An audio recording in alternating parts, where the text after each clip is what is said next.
Good afternoon, everyone. This is Vanita Hullander, District 3 Commissioner, and I have some wonderful guests for the Catoosa County Government Show tonight. Very honored to be sitting among these folks. And we're going to talk about the American Legion tonight. And so I'm going to start to the right with Ricky Kittle and let us tell us a little bit about him being a veteran, how he gotten involved with the Legion, and what his role is now. I'm Ricky Kittle. I am the adjutant here at the Post 40 in Ringgold. I joined probably about a year ago, maybe a little longer. For a long time, I didn't think I qualified to serve because I didn't serve in the actual war. I joined right after Vietnam. But I'm the adjutant here. My main job is membership.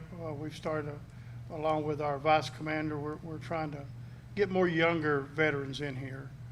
This is an old post, so we're trying to get more younger veterans to give them opportunity to come, have some place to come together and talk about what they saw, what they did, and what they need. My name is Diane Regis. I'm a member, American Legion member here. I just recently transferred from Florida. I didn't really do a whole lot with the American Legion in Florida because it was so large, they just did stuff every day. But here, I'm trying to get involved with stuff. And right now, there's only two of us women here in the American Legion post.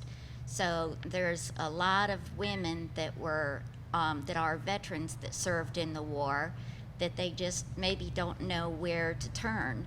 And we would love to get more women involved in the American Legion here at Post 40. So it would just be great to have them come out and join us, so we could go from 2 to 6 to 50 would be awesome. Absolutely. And folks, I'm sorry, I neglected to say that we're at Post 40 in Ringgold, Georgia. And so now we're going to go to my left. Okay. My name is Jim Cutler, and I'm the Senior Vice Commander here at the Post. And Vanita, I want to thank you for giving us this time. We love to talk about the American Legion, and so Absolutely. we certainly appreciate that. I just want to thank everybody for their involvement in the American Legion. And I was slipped this information, so I'll go ahead and read it. The American Legion is the nation's largest wartime veterans service organization. There's 12,000 posts, a membership of 2.7 million men and women. And like Ricky said earlier, you don't have to, you serve one day with a honorable discharge and you can join the American Legion. And there's a lot of false people, not false people, but people thinking it's different, and it's not. It's a great organization of fellow, women and men in the Legion who have served their country. Veterans of full honorable service during a wartime period, currently serving on active duty, are eligible to belong to the American Legion. Congress chartered the American Legion in 1919 as a veteran support service organization. Americanism, rehabilitation, boys state, girls state, these are some of the things that we promote. Oratorical contests, Legion baseball. In fact, just as a side, when I was in high school, I played on the American Legion team in Freeport, Illinois. So, Oh, wow. so I enjoyed that. Anyway, it was nice that they did that. Partners in Education, Air Force, ROTC, and various community services. Events, Denny. Flag Day is June 14th. National Poppy Day is May 27th, and Barbecue Dinner, May 26th. Resources for veterans benefits, disabled veterans, veterans employment and opportunities. So if you come to the American Legion, we try to help you as much as we can of different services being offered. Mesothelioma, yes, PTSD and mental health and buddy check. And something I realized as senior vice, I kind of substitute for Denny if he decides he's sick or he's not here one meeting. So I basically carry the meeting for him, and then I also help with recruiting and try to get people to join the Legion. And if you're women, and I'm glad you brought that up, don't be afraid. We have a very aggressive president and auxiliary. This happens to be my wife, Darlene. So I was going to ask you to speak about Darlene. They do a fabulous job. they really do. They've worked well with the Legionnaires, and they get involved, and anyway, it's great to have that involvement. So the post is very, very active, and we encourage your membership. So, Commander. I am the commander. I'm Denny Forster. I took over as commander, voted in as commander in June of 2022, and I'm doing my second stint as commander for this next year up until June of next year. But I have been a member of Post 40 since 2004, and prior to that, my uncle, who was a Vietnam vet, asked me to join.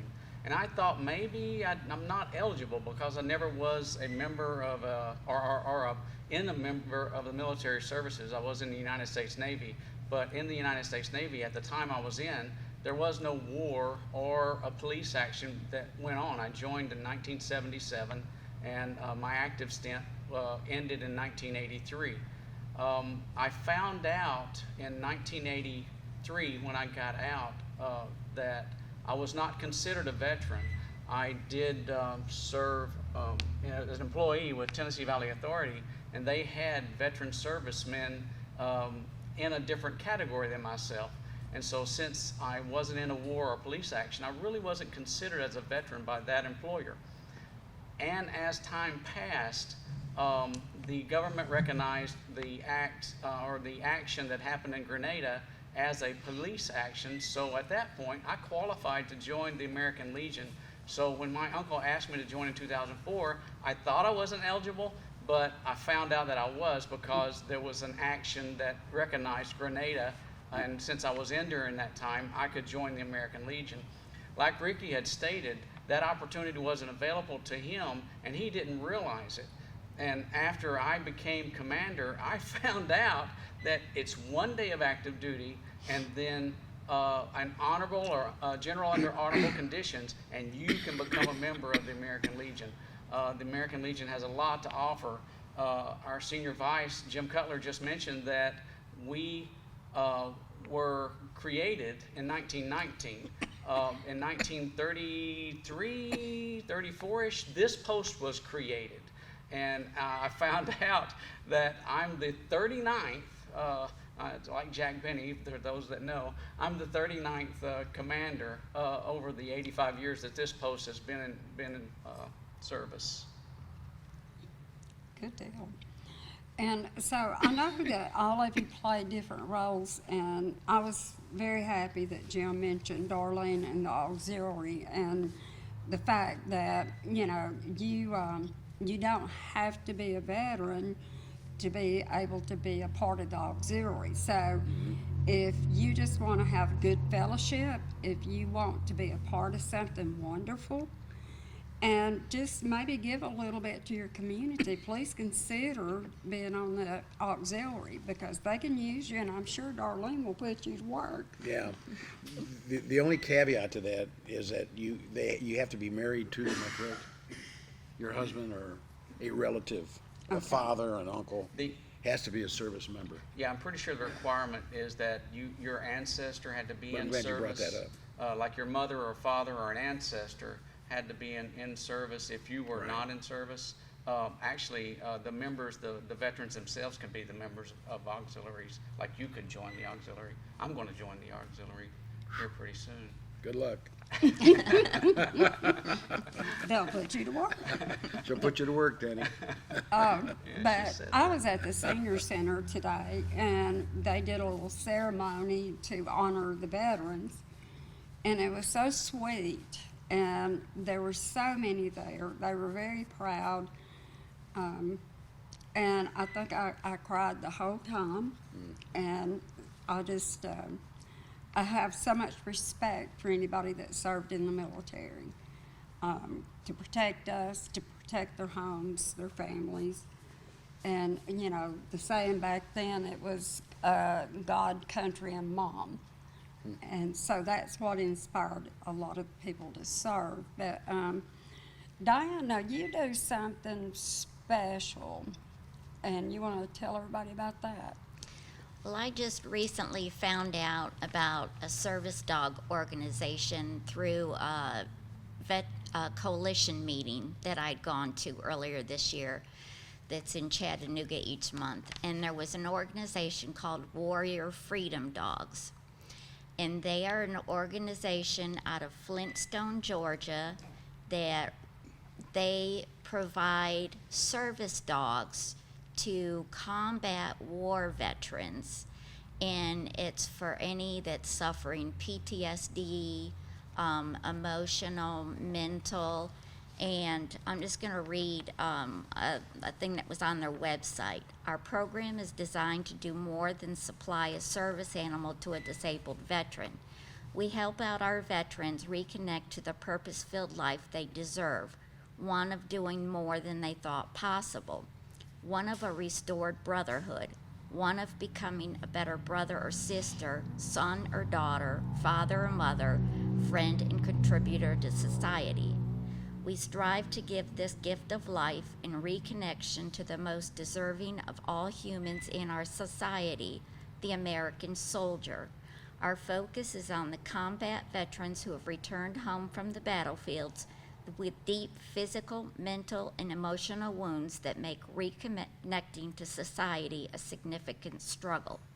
Our goal for each veteran who enters our program is to become successful with their new canine life partner.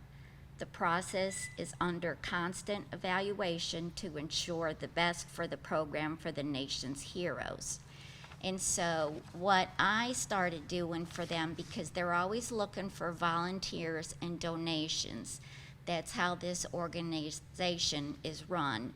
And I used to have my own photography business, so I started taking pictures of them with the dogs, maybe going through training, or if they have fundraisers, and then they have another volunteer that handles the social media, that she takes the pictures I took and puts it out there for different things where they want it to be seen. So they're just always looking for trainers, foster parents, just different ways, for people to volunteer and donate. And it's just a great, great organization for these combat veterans that do need help. And it's like, a dog is a person's best friend, and just to have that dog with you to help you get through what you're going through is just a great, great opportunity. Well, and can you tell everyone how to get in touch with the organization? They have a website, and they just have a new person that's come on, and he has a position, and his name is Wayne Haynes. And he is also a veteran that has one of the service dogs. In fact, I reached out to them, and then another with the organization, her name is Diane McDermott, and you can Google them on the internet, warriorfreedomdogs.org. And they're actually going to come to our meeting on the 20th, and the veteran is going to bring his service dog with him and talk to the American Legion that day. That would be great. Yeah. That would be great. Speaking of our meeting, any vets out there, we have a meeting the third Monday of every month at 6 o'clock. We serve a dinner. We have our general meeting and stuff. So any veterans welcome to come to our supper, our dinner, whatever you want to call it, third Monday of any month at 6 o'clock. Good deal. And who wants to speak on the buddy plan that y'all have, checking on each other? Checking on each other. Well, checking on veterans that are I having a gotcha. hard time. I am sorry. Yeah, one of our programs that we have, one of our main programs is actually got an icon here. We have a shirt that says "Be the One." Being the one is I've got an article here for how I can explain it. The American Legion's Be the One initiative encourages American Legion family members, veterans, service members, and others to take action when they believe a veteran is at a risk of suicide. Why? to reduce the alarming number of veteran suicides. How? Our goal is to destigmatize asking for mental health support, provide peer-to-peer support and resources, and to educate everyone on how they can be the one. Now, I thought about this and I thought, how am I going to react if I get a call and they say, Denny, I'm going to commit suicide? Wow, you get that call, and I'm getting chills now just to think this person who knows me by name and I have a relationship with and says, I want to kill myself. I don't know right now, but for the grace of God, how to respond to something like that, other than to get that person before he gets to that point, to see the signals and know. I mean, I myself have been depressed, and it was affiliated in a divorce.